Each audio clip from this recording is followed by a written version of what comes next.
I left the show by saying, can we have a good day? Apparently, no one listened, so they decided to have an incredibly crappy day. Well done, everyone. Just a great job all around. We're going to talk today a lot about why the left seems to now be defending violence, why it is that Antifa has to be turned into heroes, why that was their ultimate goal in the first place. Also, we'll talk about Confederate statues. Should they be removed? Confederate monuments. Why are we even talking about Confederate monuments? What the goals are of the various political sides, and even discussing this. And we'll go through the various arguments for and against keeping them. But before we do any of that, first, I want to say thank you to our sponsors over at Wink. So, if you feel like you need a drink, like me, right now, then you should sign up as a member over at Wink. Actually, it's great if you're going over to somebody's house and you don't know anything about wine, but you want to bring the best wine to go with their meal, a wine that everybody's going to enjoy, and you don't want to break the bank, then you go over to Wink. And what they do is it's trywink.com, W-I-N-C.com, trywink.com. And you take a brief palate profile quiz, and then Wink recommends distinct and interesting wines customized to your palate.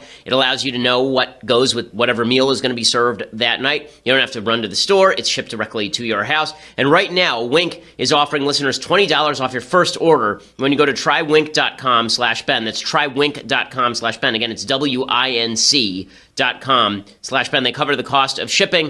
And by the way, a normal bottle costs like $9.99 at Wink. It's like $10 a bottle at Wink. So $20 off your first order when you go to trywink.com/Ben. It is top-notch wine, well-reviewed by everyone who has tasted it. People in the office are routinely drunk because of trywink.com. Which makes them happier, but makes us less productive as a company. But that's all thanks to trywink.com. You can have, you can make it look like you actually know what you're doing with wine and have a great wine. If you just want to be home having dinner with a loved one, trywink.com/Ben, and make sure you use that /Ben so they know we sent you, and you get that $20 off your first order. Okay, so it seems that the left had an ulterior motive when it comes to the events in Charlottesville. I don't mean that they organized the events in Charlottesville with an intent toward what happened to that innocent young woman, or that it's their fault that they went there and counter-protested an evil white supremacist movement. And spare me all of the talk about how there were lots of wonderful people at the evil white supremacist movement. The thing was pitched as a white supremacist rally. Okay, that's just the way that it was. Okay, but it is clear that one of the goals of the left, and it has been for now a year, and Charlottesville allowed them to do this with some level of credibility, is they are now attempting pretty overtly to legitimize the Antifa movement. The Antifa movement is a deeply violent movement that seeks to use violence against all the people they oppose. And the media have basically covered up the level of violence that Antifa is engaged in. So yesterday, we got news that another rally in Richmond, Virginia, where a bunch of Antifa people showed up, there was a journalist who really got clocked. We have a couple of pictures of what happened to that journalist. So here is a picture of the journalist after the journalist got clocked by an Antifa member. And here is another picture of the journalist's head after the journalist was clocked by the Antifa member. 4 staples in the head, concussion from the Antifa member. This was not covered in any real way by the media more broadly. They basically suggested that none of this sort of stuff happened, and that when Trump said that the alt-left was charging into people, that was not true. Again, it was true. Okay, what Trump said there was true. He said some things during that press conference that really I thought were quite upsetting morally, but that was not one of them. When he went after what he called the alt-left, by which he meant Antifa, he was exactly right to do so. Antifa is a violent, vile group. And you're seeing this, unfortunately, this notion spread around the country that Antifa, violence against Nazis, is okay. We had this conversation a while back when Richard Spencer, who is a neo-Nazi, a white supremacist, was punched in the head. And a lot of people on the left celebrated. Yay, Richard Spencer was punched in the head. And I said at the time, I think Richard Spencer is vile, but you can't punch Nazis in the head. We live in a civilized country. Hey, you shouldn't be punching people in the head. This is why we have police. Ideally, I mean, it's one thing to defend yourself. It's a full other thing to go somewhere with the intent of engaging in violence. But the left seems now ensconced in this idea. There were 2 Washington Post op-eds in the course of 48 hours basically endorsing Antifa. So one of them was from a professor named N.D.B. Connolly of Johns Hopkins University, and he wrote an entire piece called "Charlottesville Showed that Liberalism Can't Defeat White Supremacy, Only Direct Action Can." In other words, we can't have votes, we can't have conversations, we can't have debates. No, only white supremacy. White supremacy can only be defeated by throwing what he calls rocks. And this is seriously what he writes. He writes, "Liberalism, paper, preserves our country's long commitment to contracts. Under liberalism, citizens stand in contract with their government. The government's job, in turn, has been to enforce contracts between individuals and groups. But, Connolly continues, white supremacy represents our culture's scissors. There have been people historically cut out of our social contract, but there is a rock, right? It's rock, paper, scissors. There is a rock. Resistance. Okay, resistance is the rock. And he says, rocks can look like armed self-defense or nonviolent direct action campaigns. Well, those are not the same thing at all. Okay, nonviolent direct action campaigns like boycotts, that's not the same thing as punching somebody in the head or throwing rocks. He goes on to talk about why violence is okay. He says, in April 1968, amid a flurry of other rocks, riots shook American cities following the assassination of Martin Luther King Jr. It took that rolling unrest, not the promise of further economic growth, to spur President Lyndon Johnson and Congress to action. Within a week, they had passed the Fair Housing Act. Over the past century, liberalism, vexed by an ever-sharp, ever-cutting white supremacy, has needed these rocks. So riots are necessary. So burning down Detroit, burning down Los Angeles in the Watts riot, that was necessary. And then he concludes, segregationists have again assumed their pedestals in the Justice Department, the White House, and many other American temples. Okay, by the way, Jeff Sessions immediately called this a hate crime and said he was going to investigate this as a terrorist incident. So that's just nonsense. And when he says segregationists in the White House, Trump isn't a segregationist. Okay, I don't like what Trump said. I've been very clear that I didn't like what Trump said on Tuesday or on Saturday. I think Trump sometimes fellow travels with the alt-right because he thinks they're his friends, but he's not a segregationist. Okay, Connolly concludes, paper alone won't drive them out. Start throwing rocks. So overtly calling for violence in the streets in a country that is highly law-abiding, where levels of violence are at their lowest levels on average in 50 years, basically. I mean, this is really, really vile stuff. By the way, it's also historically ignorant. And this is another point I think worth making. Riots in America have not forwarded the cause. Riots in America have made the cause worse. Detroit, before the Detroit riots of 1967, 1968, before those Detroit riots happened, Detroit was the fastest growing black city in America. It was an economic hub. Black families earned 95% on average what white families earned in the city of Detroit. Desegregation was happening wholesale in Detroit. Housing was being desegregated in Detroit. And then after the riots, you got white flight. People left. The tax base eroded. They raised taxes in order to take advantage of whatever smaller tax base was left. More people left, and that's how you hollow out a major city like Detroit. Riots have done the same thing in L.A. L.A. is a highly segregated city. I've lived my entire life here. LA is very, very segregated. South Central Los Angeles, or South Los Angeles as they like to call it now, is very black, and East LA is very Hispanic, and Simi Valley is very white. Okay, it's a very segregated city, and one of the reasons is because of riots like the LA riots, or as Maxine Waters, that disgusting human being, called them the LA uprising, when many black folks decided to burn their own neighborhoods and target Korean shopkeepers in South Central over the Rodney King verdict. Okay, riots, throwing rocks, is not a worthwhile thing in the United States. Again, self-defense is one thing. Riots are not self-defense. Riots are not self-defense. I'm not talking here about the lynch mob comes to get a black guy and he shoots them. Good for him. More power to him. That's why the NRA is useful. Okay, but I'm talking here about what he's talking about, the idea that Antifa needs to go out in the streets, and if the Nazis are marching, Antifa needs to go out and punch them in the head. He's not the only person saying this. Mark Bray is a historian and lecturer at Dartmouth University, and he's defending Antifa. He was on MSNBC fully defending this vile, violent, communist anarchist group. How do far-right movements grow?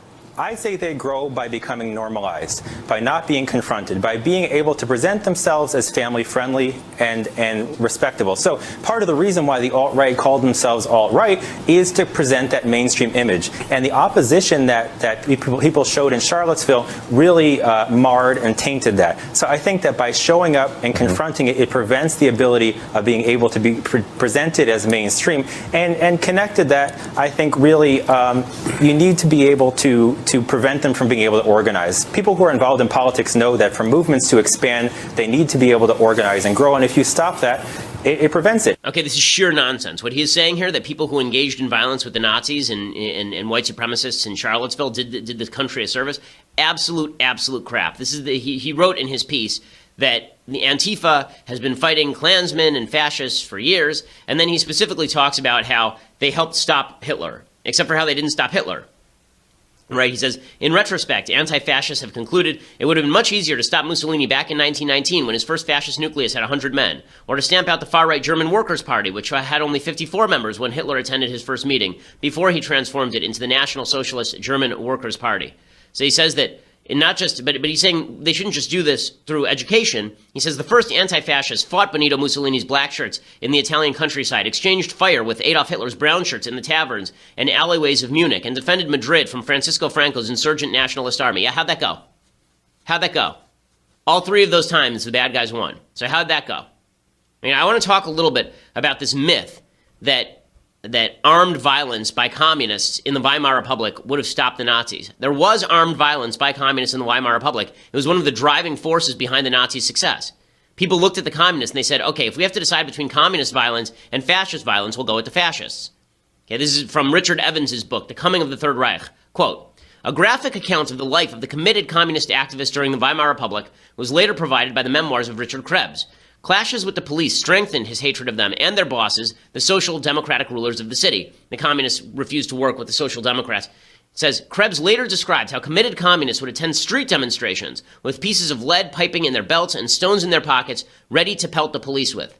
I want to tell you the rest of this story and why it is that groups like Antifa only grow the alt-right, only grow the neo-Nazis, only grow the neo-Confederates, only grow the white supremacists. But before I do that, I first want to say thank you to our sponsors over at FrameBridge. FrameBridge.com is the place to get a frame and to get a really nice frame, a customized frame for very inexpensive prices. Here's the way it works. You go to FrameBridge.com, you upload your photo from your computer or directly from your Instagram feed, or if you have a physical item, you can send it directly to them, and they provide secure prepaid packaging so you can mail it in for free.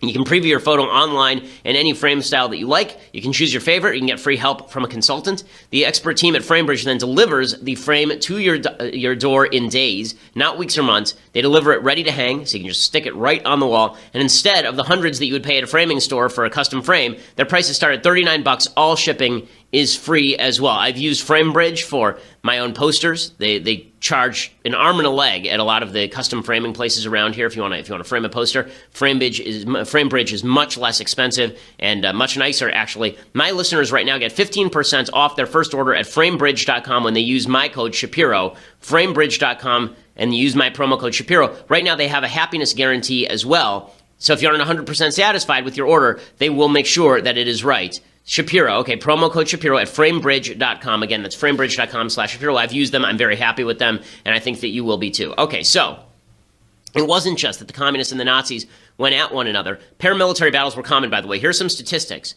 about the paramilitary battles. In the aftermath of World War I, the German army was essentially disbanded by the Versailles Treaty, and there were a lot of ex-military people roaming around. The communists grabbed some of them, and what were called the Freikorps, grabbed grabbed another, and they formed things like the Steel Helmets and the Freikorps, and these were all militia groups, basically local militia groups that wandered the countryside fighting each other and quote unquote defending the population from the various entities. From 1924 to 1929, it was claimed that 29 Nazi activists had been killed by communists. Communists reported 92 workers had been killed in clashes with fascists from 24 to 30. 26 members of the Steel Helmets were sort of this veterans group, were said to have fallen in the fight against communism. In 1930, the figures rose dramatically in the lead up to the Nazis taking power. This was a key factor in the rise of the Nazis. In 1930, the figures rose dramatically. The Nazis claimed to have suffered 17 deaths, rising to 42 in 1931, 84 in 1932. Remember, 1932 is the year the Nazis essentially paved their way to power. In 1932, the Nazis reported nearly 10,000 of their rank and file had been wounded in clashes with their opponents. Well, according to Mark Bray, wouldn't that have stopped them? I mean, you obviously had armed resistance. Why didn't that stop them? The communists reported 44 deaths in fights with the Nazis in 1930, 52 in 1931, 75 in the first 6 months of 1932 alone. And the number of dead in the year to March 1930 March 1931 was no fewer than 300 dead in these various battles. I mean, serious stuff. I mean, it makes Charlottesville look like a Pikers game. The number of people who are dying in these meetings. And communists would break up Nazi meetings. At one meeting, Krebs went and he broke up a Nazi speech by Hermann Göring. Right? Göring would become the second in command to Hitler. He said that he, quote, made sure that each man was armed with a blackjack or brass knuckles. A terrifying melee followed. Blackjacks, brass knuckles, clubs, heavy buckled belts, glasses, bottles were the weapons used. Göring, he stood calmly on the stage, his fists on his hips. Evans reports scenes like this were being played out all over Germany in the early 1930s. The Nazis made their money off these sorts of things. If you want to make the alt-right more popular, all you have to do is go out in the streets and fight them. Then they get to look tough. They get to look like they win. They get to look like they're victims at the same time, like they're fighting a defensive battle when really what they're doing is promulgating an evil ideology. Again, this is Richard Evans, okay? Goebbels made his reputation above all as regional leader of Berlin, where his fiery speeches, his incessant activity, his outrageous provocations of the Nazis' opponents, and his calculated staging of street fights and meeting hall brawls to gain the attention of the press won the party a mass of new adherents. Young, disenchanted men who have nothing better to do with their lives are looking for a movement to belong to and that will engage in violence. It makes them feel tough. It makes them feel special. This is why you see, Christopher Cantwell in that Vice video talking about how many guns he carries and how he works out all the time and makes himself more ready for violence. This is a thing, okay? And when Antifa plays right into their hands, not only are they doing something evil when they shut down normal conservatives, they're doing something evil when they fight these Nazis in the streets with their fists. Okay, that's why we have police in this country. Okay, we have very able police in this country. And the idea that we need Antifa in the streets as some sort of grand and glorious mission is really disgusting. It's a way of legitimizing a group that, by the way, is communist, anarchist, and fights law-abiding people too, not just white supremacists. Not just white supremacists. But this is just in line with something that I think is really terrible, which is that I think everyone is taking advantage of racial conflagrations like this. They're taking advantage of hot points like this to promulgate an image of their opponents. So the whole point, this is why we're talking about Confederate statues, rather. So the reason that we're talking about Confederate statues, this has become a major issue now because President Trump decided to make that an issue at his press conference a couple of days ago because the rally for the white supremacists took place around the Robert E. Lee statue, and because the left is now calling for Stone Mountain to be taken down, and they're talking about how they need to get rid of various monuments all over the United States that include Confederate figures or pre-Confederate figures. So we need to ask ourselves, why are we even having this conversation?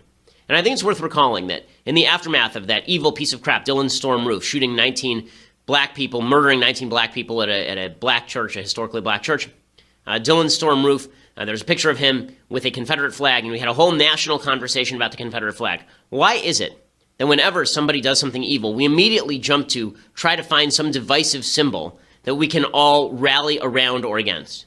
Why is it that we do that? And I would suggest that it has very little to do with the symbol and a lot more to do with political gamesmanship. It has a lot more to do with people trying to make political hay. Okay, so let's start at the beginning here. The controversy over Confederate statues has been a hot-button issue for decades. Okay, there are good arguments on both sides. And in a second, I'm going to go through the arguments on both sides and what they mean and whether they are worthwhile. But the question is, why in the aftermath of what we just saw in Charlottesville are we now talking about getting rid of all the Confederate statues? I mean, like a year ago, we got rid of all the Confederate flags, supposedly, and that obviously didn't tamp things down. So why is it that we keep going back to iconoclasm? Iconoclasm literally means taking down icons. Why is it that we're attempting to do that now? Why is that an important thing? Okay, we're actually participating, I think, in a politically advantageous proxy argument. The people who want to get rid of the statues want to label everyone who wants to keep the statues a member of the alt-white right supremacists.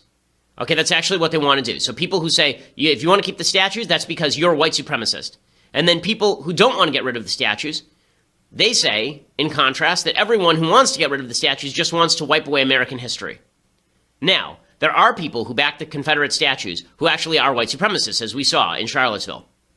And there are a lot of people on the left who want to use the Confederate statues as a club issue and want to get rid of all of American history. They want to get rid of Jefferson and Washington, and what Trump was saying is true. There is a cadre of people who absolutely that is on their agenda.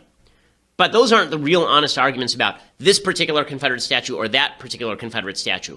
All of this chaos, all of this fighting, all of it is being done in order to build particular movements. So let's start with the alt-right. Why did they have their rally around the Robert E. Lee statue in Charlottesville, Virginia in the first place? Well, they chose to protest the removal for two reasons. One, they're actual white supremacists who find the arguments of the Confederacy attractive about the racial supremacy of whites to blacks. Okay, but more importantly, the real reason they did this is because they know that there are many non-white supremacists, right? There are a lot of people who are not white supremacists who also oppose getting rid of the Robert E. Lee statue on other grounds, historic grounds, cultural grounds, the grounds that maybe this is a good opportunity to teach their children about the evils of slavery and the problems of Confederacy. Okay, the alt-right used these statues as a rallying cry because they're trying to draw it closer to the normies. Right? They're trying to say that normal people who don't want to get rid of the statues, by the way, the polls show a vast majority of Americans are not interested in getting rid of these statues, including, according to some polls, a majority of blacks.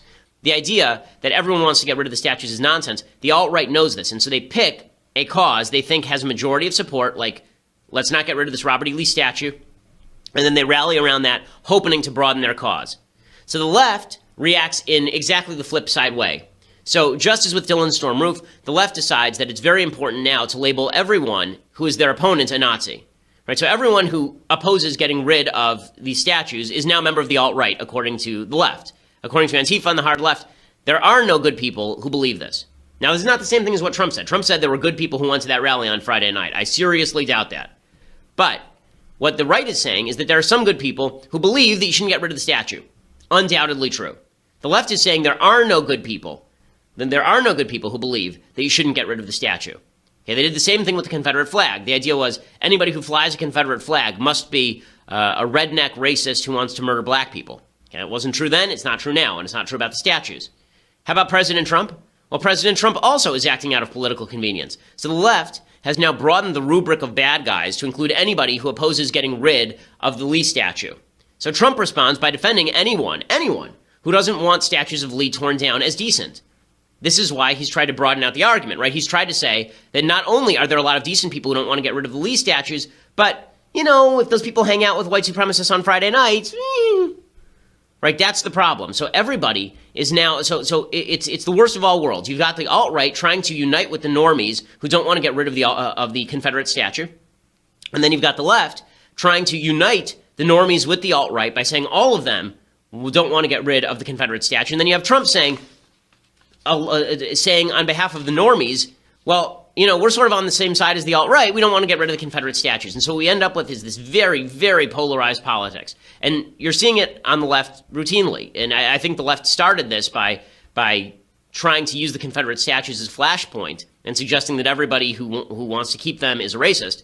But I think that the alt-right jumped on it, and now the right is falling into the trap. And I don't say that the right should get rid of the statues, but I think that we should at least understand which arguments are really going on. Okay, the arguments that are really going on are not the honest arguments. And I'm going to talk about the honest arguments over Confederate statues in just a minute, because there are honest arguments on both sides. I really do see them. Okay, I really do see the honest arguments on both sides, and I'll tell you about them. But first, I want to say thank you to our sponsors over at Beachbody On Demand. So, you wouldn't know it to look at me, but dude, I'm chiseled. Okay, I am just a monster. And a lot of that is due to Beachbody On Demand. They have all the familiar brands, the ones that you like, P90X, Insanity, 21 Day Fix. Beachbody On Demand gives you access, unlimited access, to a wide variety of highly effective world-class workouts. If you're on the road, as I very often am, it's perfect. If you're in the hotel, you don't have to have your gear with you. I like working out at the gym, but if there's no gym available, Beachbody On Demand is the best. Plus, they now have dieting programs, nutrition programs. I've been using P90X, and it is a great program for sure. You feel better. You sleep better, actually, and you're just generally healthier. They have over 100 recipe videos, too, where you'll learn how to prep your meals. You can cook kid or vegan-friendly meals, even practice your bartending skills with healthy cocktails. This is a brand new service from Beachbody On Demand. It already has over 1 million members. All you have to do to claim your free trial membership is you text Shapiro to 303030. So you text the number to 303030, and you text the word Shapiro to them, and you get full access to the entire platform for free for their trial membership. So you get that trial membership, and again, this is step-by-step program guides, workout calendars, comprehensive nutrition plans, everything you need for working out, everything you need for being healthy and living a healthier life, you can do over at Beachbody On Demand. All you have to do is text the word Shapiro to 303030. Of course, by texting Shapiro to 303030, you're also letting them know that we sent you as well. Okay, so now I want to go through a couple of the actual honest arguments with regard to the Confederate statues, because the only reason we're having this debate in the first place is so everyone can demagogue it. So the alt-right can demagogue it and pretend that everybody who opposes them wants to wipe away American history, and they are really just siding with the normal American. You've got President Trump demagoguing it by saying that there are lots of good people who oppose getting rid of the Confederate statues, therefore a lot of the people on Friday night who are with these white supremacists are fine. And then you have the left demagoguing it by saying anyone who doesn't want to get rid of the Confederate statues is obviously an evil neo-Confederate. Everyone's demagoguing it. So let's talk about the actual arguments here. So this morning, President Trump tweets out 3 tweets on this. The first tweet, he tweets, sad to see the history and culture of our great country being ripped apart with the removal of our beautiful statues and monuments. You can't change history, but you can learn from it. Robert E. Lee, Stonewall Jackson, who's next? Washington and Jefferson? So foolish. Also, the beauty that is being taken out of our cities, towns, and parks will be greatly missed and never able to be comparably replaced. Okay, so he's basically making 3 arguments here. And the first argument is that statues of Confederate history should be left up to preserve our history and culture. Okay, he's not the only one who's made this argument before. Condoleezza Rice has made it from a slightly less positive point of view. Here's Condoleezza Rice making pretty much exactly that case. I am a firm believer in keep your history before you. And so I don't actually want to rename things that were named for slave owners. I want us to have to look at those names and recognize what they did and be able to tell our kids what they did and for them to have a sense of their own history. When you start wiping out your history, sanitizing your history to make you feel better, it's a bad thing. Okay, so she's making the same case that Trump is making, and I agree with this basic case. I think this case is basically right, that you leave the ugly parts of your history up so that people know about it. And also, it is worthwhile noting that there are a lot of people who are descendants of Confederate soldiers who see the monuments not as homages to slavery, but as homages to people who thought they were defending their states from federal encroachment, even if they were defending an evil cause in the process. Right, so I think there's a little bit more complexity than just everyone who likes the Confederate statues is a racist, bigot, sexist, homophobe. Okay, and I think that Condi makes a good case, and I think the case there is relatively strong. What's undercutting that case is the white supremacists actively doing what the left thinks, most of America thinks about the Confederates. So let me make that clear. The left believes that most Americans think that these statues should stay up because they're racist. The actual reason that the white supremacists want the statue to stay up is because they're racist. So it's hard. It's a serious problem that the white supremacists are taking and using these symbols as rallying points. It's really quite demoralizing. Okay, so the second argument that Trump makes is the slippery slope argument. This is actually Trump's strongest argument, is the one that he made on Tuesday. He said that the left wants to wipe away all vestiges of American history, right? They want to get rid of Washington. They want to get rid of Jefferson. This is certainly true. Okay, there are members of the left who want to do this. There's already talk. Al Sharpton is talking about how he wants to get rid of statues. People are talking about changing the name of Washington, D.C. I mean, as I mentioned yesterday, at University of Missouri, there was a strong push to get rid of statues of Thomas Jefferson. In fact, I showed you video from that Vice documentary about what happened in Charlottesville. And one of the things that happened is there was a black woman who was talking, and she said, Thomas Jefferson's house sits up there on that hill. The slave master's house sits up there on that hill. And we should get, that's just another monument. That's Charlottesville. Okay, so the idea that this stops with Robert E. Lee is not true. It will go back to Thomas Jefferson, no question. Now, it doesn't have to. It doesn't have to. And if we were logical, I think there's a fairly strong case for getting rid of monuments to Lee, but keeping monuments to Thomas Jefferson.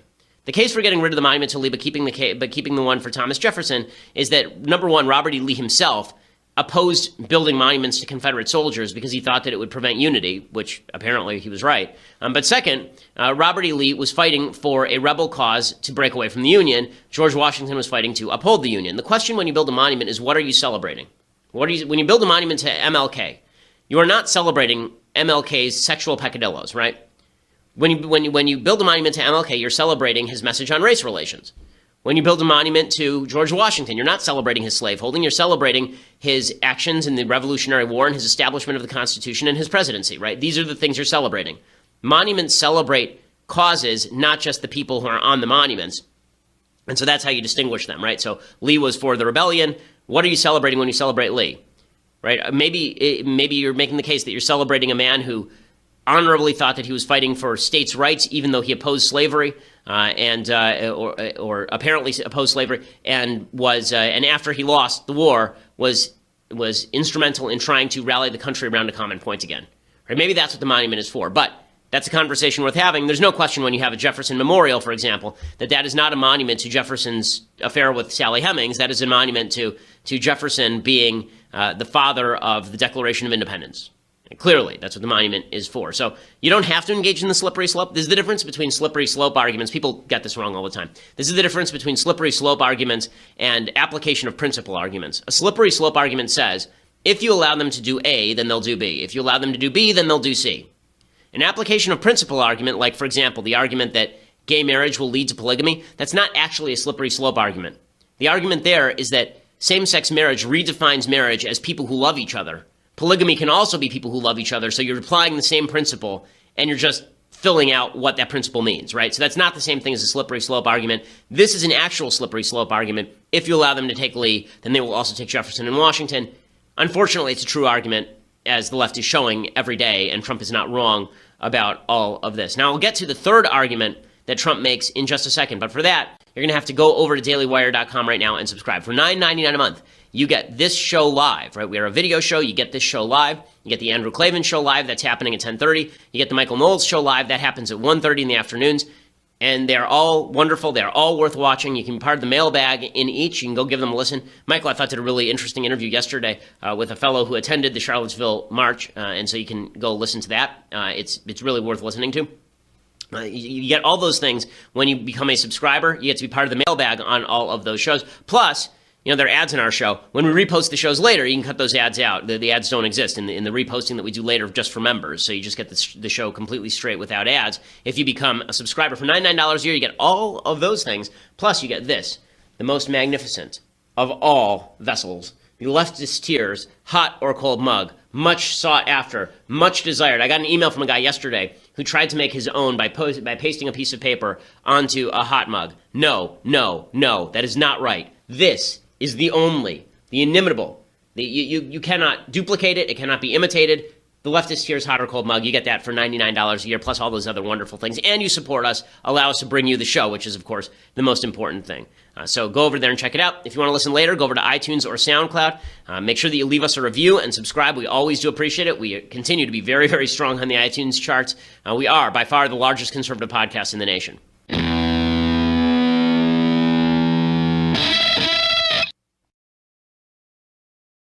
Okay, so the third argument that Trump makes with regard to these Confederate statues is that the statues are aesthetically pleasing. Okay, this is a very dumb argument. So this is the worst of his arguments, that we'll never be able to beautify our parks again if we don't have a statue of Nathaniel Bedford Forrest. I'm pretty sure it'll be okay. That's not a particularly good argument. I think there's an argument for some of them. Like, I think that Stone Mountain is an amazing monument. I mean, just aesthetically, it's an amazing thing. I mean, they carved these giant monuments into a mountain.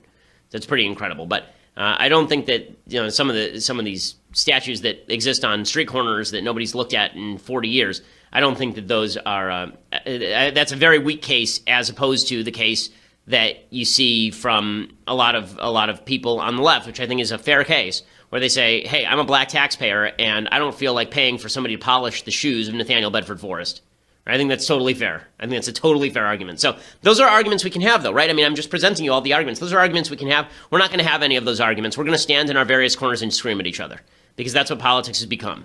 Us standing in the corners, screaming at each other, the fringes getting less fringy, the fringes getting more violent, and things getting worse. I think that, unfortunately, Charlottesville may be the beginning rather than the end, which is terrifying in its own right. Between Antifa and the alt-right, wow, I think things are moving in the wrong direction. Okay. Meanwhile, President Trump is trying to recover from the foolishness of holding a press conference that was completely counterproductive. His business counsel basically resigned on him. And the CEO of IBM presented a letter saying, "We disbanded the business council." He wrote, "Team, by now you've heard the news. We have disbanded the President's Strategy and Policy Forum. In the past week, we have seen and heard of public events and statements that run counter to our values as a country and a company. IBM has long said, and more importantly, demonstrated its commitment to a workplace and a society that is open, inclusive, and provides opportunities to all." And they denounce Charlottesville. And then they say, "We have worked with every U.S. president since Woodrow Wilson. We are determinedly nonpartisan, and we have always believed dialogue is critical to progress. That's why I joined the President's Forum earlier this year. This group can no longer serve the purpose for which it was formed. We agreed to disband the group." Okay, so they agreed to disband the group. So Trump tweets out that you can't quit. You're fired. He says, "I'm ending the council." He says, "Rather than putting pressure on the business people of the Manufacturing Council and Strategy and Policy Forum, I am ending both. Thank you all." Okay, well, when they issue a letter, like, who do you believe? You think Trump disbanded the forum, or do you think that the people who are the CEOs were going to leave, and then Trump disbanded the forum, or they decided to disband it themselves? None of this is good. Apparently, Trump is very proud of himself for this press conference. Steve Bannon is very proud of him for this press conference, because he feels like finally we get down to the root of the battle.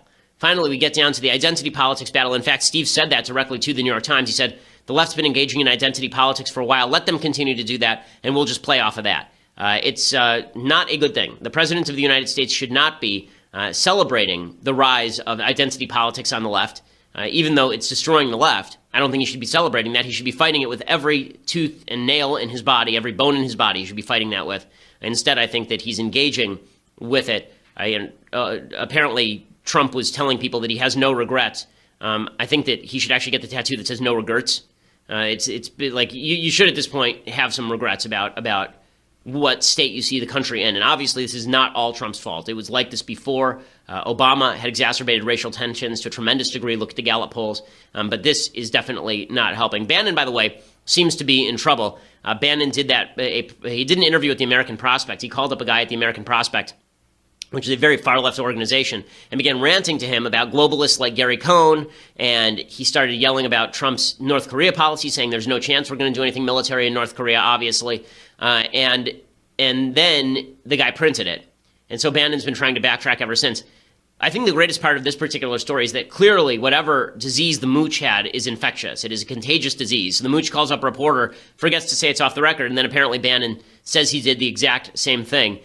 Not smart. But Bannon may be on the skids. The easiest thing for Trump to do right now, by the way, is fire Bannon and then say, listen, I have to disassociate from all these people. They're really bad. Is Trump going to do that? I'm skeptical. Maybe he fires Bannon, but I don't think that Trump is a guy who always doubles down. And that means that if you know he's bluffing, you should definitely play poker with him because he will just continue to double down. He'll go all in on nothing. He'll go all in on not even a pair of twos. He'll go all in on 2-7 offsuit. It's really it's an unfortunate tendency. It's put Republicans in a weird position. So the left has been saying, a lot of people in the media have been saying, when do the Republicans disassociate? When do they turn on Trump? Jeffrey Toobin, for example, on CNN, he says Republicans are just mildly rebuking him. When will they really turn on him? No, we're talking about whether you can function as president of the United States. And he can certainly function because the Republican Party is not going to abandon him. Mitch McConnell said he was upset. You know, I'm upset when I can't find a good parking place. I mean, it is the mildest kind of rebuke. Do you think Mitch McConnell is not going to fight for tax reform now? Do you think that the Republican Party is going to stop trying to disenfranchise African Americans like it's doing all over the country because Donald Trump said something bad? This is what the Republican Party stands for. Okay, you want to know why the Republicans aren't abandoning Trump? Because what the left means by abandoning Trump is not a thing. Okay, I keep hearing this. I'm hearing this actually from some people with whom I largely agree on politics saying, that if you call balls and strikes on Trump, then you're doing it wrong because you just have to disassociate totally from Trump. It's not a matter of how do you disassociate from a human being? Like, what does that mean? To just never talk to him again? I don't talk to Trump now. What does it mean to disassociate from him? I can't support anything he does ever. I have to yell at every single thing he does. Like, this is clearly what the media would like. Chuck Todd says that Republicans have to call out Trump. They're not doing it enough. But I'll tell you, how on earth is the party going to confront this crisis if it's unwilling to stand up against the person who arguably instigated it? We invited every single Republican senator on this program tonight, all 52. We asked roughly a dozen House Republicans, including a bunch of committee chairs, and we asked roughly a half dozen former Republican elected officials, and none of them agreed to discuss this issue with us today. So who's going to step up? The president has lost his moral authority for now, and in the process, he's tried to destroy or discredit everyone else's. Have all of our elites lost their moral authority, or are they afraid to find out that the answer might be yes? Okay, so this is the pitch of the media, is that every Republican ought to be coming out and yelling about this. Okay, so number one, there's some of us who have been yelling about this, right? I mean, I've obviously been very exercised over President Trump's failures to disassociate from the alt-right. However, what the left really wants, and this is why I think you're seeing fewer Republicans who are resonating to what the left wants. The left is not intellectually honest about what they want. Okay, I don't know what they're talking about when they say high-level Republicans won't say anything. Right? Here's Rhonda McDaniels, who's the head of the RNC, and she's directly addressing white supremacists, and I think this is right. Well, the president condemned the white supremacists and the KKK and the neo-Nazis unequivocally. But it took 48 hours for him to do that. But he did it, and he should have, and he did. And our party has, across the board, said this is unacceptable. We have no place in our party at all for KKK, anti-Semitism, racism, bigotry. It has no place in the Republican Party. There is no home here. We don't want your vote. We don't support you. We'll speak out against you. The president has said so, the vice president, leaders across our party. This is the beginning of what needs to be a longer conversation. We are seeing this rhetoric ramp up. We are seeing more violence, and we need to take a stand against it. Okay, so obviously everybody is willing to condemn white supremacists. Why won't they condemn Trump? Why won't they speak Trump's name? Because they understand, and this is really one of the problems with political partisanship. I'm willing to say that President Trump did something wrong because I think he did something wrong here. But what you are seeing is that what the left really wants is they think that you have not condemned Trump strongly enough unless you embrace their agenda. That's really what they want. Right? Jeff Sessions, who's Trump's attorney general, he came out immediately and said this could be a civil rights violation or a hate crime, right? But it's not enough. Here's what Sessions said. I don't think we should just feel like we've got to do it in a matter of hours or days. This investigation is ongoing around the country. It could be 245, a civil rights violation, Title 18, 245, or 249, which is a hate crime, and there might be other charges that could be brought. Okay, so he's obviously taking the thing very seriously. What the left actually wants, and this is why you're seeing, there's a poll today that said 67% of Republicans approve of Trump's response. That's because, once again, when you poll Republicans about what they think of Trump, you're really polling them about what they think of the media. And when you poll Republicans about what they think of Trump, they're actually responding to what they think of the media because they know the media are asking them a question, and they think the ulterior motive of the media is to destroy Trump and, by proxy, to destroy the Republican policy and governing agenda. So when people say, sure, I support how Trump handled Charlottesville, it doesn't necessarily mean they actually like how Trump handled Charlottesville. Many of them, probably in the privacy of their own homes and when they discuss with their Republican friends, are not particularly happy with what Trump did with Charlottesville. But they're not going to tell that to a pollster from the Washington Post. Instead, what they're going to say is, fine, if it's you against Trump, I'm with Trump. Because that's the way that the left has drawn the battle lines, and that's the way the right has responded by drawing the battle lines. So instead of here's the way a normal conversation should go, right? The left says, Trump did something wrong here. And the right says, yes, Trump did something wrong here. And the left says, good, we all agree. But that's not how the conversation goes. What happens, the left says, Trump did something wrong here. And the right says, yes, Trump did something wrong here. Or they prepare to say that, and then the left says, you know what? Even if you say Trump did something wrong here, you still agree with him because you want to pass his tax agenda. And so what this leads to is sort of a game of chicken. It's really more of a prisoner's dilemma, as I've explained in game theory. It's more of a prisoner's dilemma where the best option for both sides, the dominant strategy for both sides, is to fall into the trap of defending their man. So if you're a Republican and you know that the Democrats' next step is to say, even if you condemn it, you're still a racist, then you say, fine, I'm just not going to condemn it. I know what your real agenda here is. Your real agenda is to just slander me. So screw you, I'm not engaging. That's what these polls are actually showing. I don't think the polls are showing that Republicans are racists or bigots. I think what the polls are actually showing is that Republicans hate the media, and so they are unwilling to answer the questions of the media honestly. I really think that's what it comes down to. Okay, so time for a quick thing I like and a thing I hate. There were enough big ideas today, so we won't do Big Idea Thursday. So things I like. I couldn't stop laughing at this last night. So last night I went to a ball game, and my White Sox, who are 50 games under 500, were playing the Dodgers, who are 50 games over 500. And the White Sox were winning, and they were winning 4-2.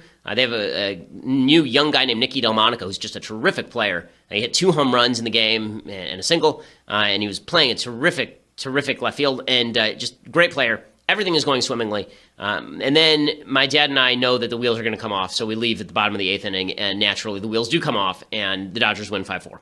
So I had lots of fun at the game. It was nice. There were a couple of people who saw that I was at the game, tweeted where I was, so I did some pictures, so that was fun.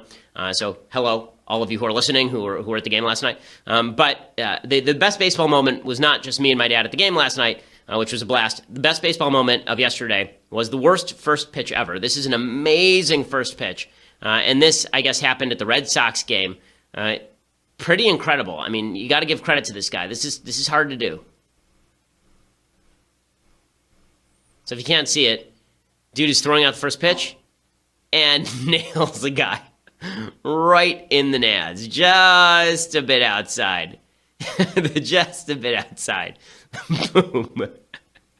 Oh, man, that is not a good first pitch. I'm not sure who threw that first pitch, but kudos to him for bringing America together again. He's making America great again, I think, with that first pitch. He even tweeted, I think the guy who threw it tweeted, who knew that America could begin its healing process with a fastball to the testicles.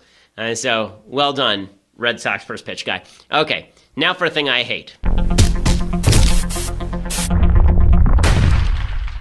So, the thing I hate today is a thing that I've hated for many a month, and that, of course, is John McKasick, a raisin in the sun, a man who looks like a wadded receipt you left in your pocket and then sent it through the wash.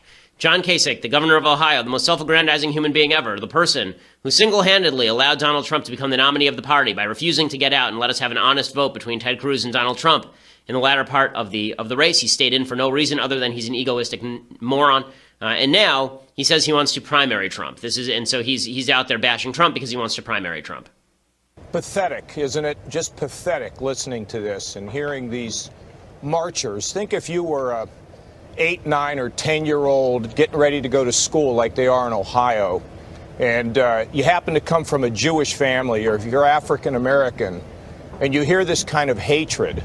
And we know about bullying that goes on in the schools, and what are we doing to our children? And to not condemn these people who went there to carry out violence and to somehow draw some kind of equivalency to somebody else reduces the ability to totally condemn these hate groups. Well, okay, so here's my problem. Okay, my problem is not with some of the things that he is saying here, but my problem is that John Kasich obviously has political ambition and political agenda, and that's what infuses all of this. I mean, it doesn't sound like an honest take from Kasich. Kasich has been criticizing Trump over everything, large and small. And as I've said since the beginning of this administration, you got to wait to turn the needle up to 11 for times when it deserves to be turned up to 11.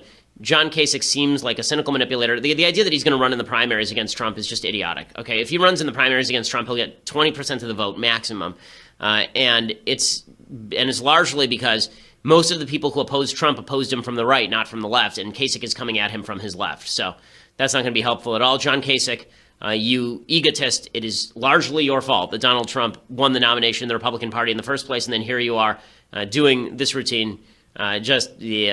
Go away. Just go away. Okay, so we'll be back here tomorrow. I implore you, again,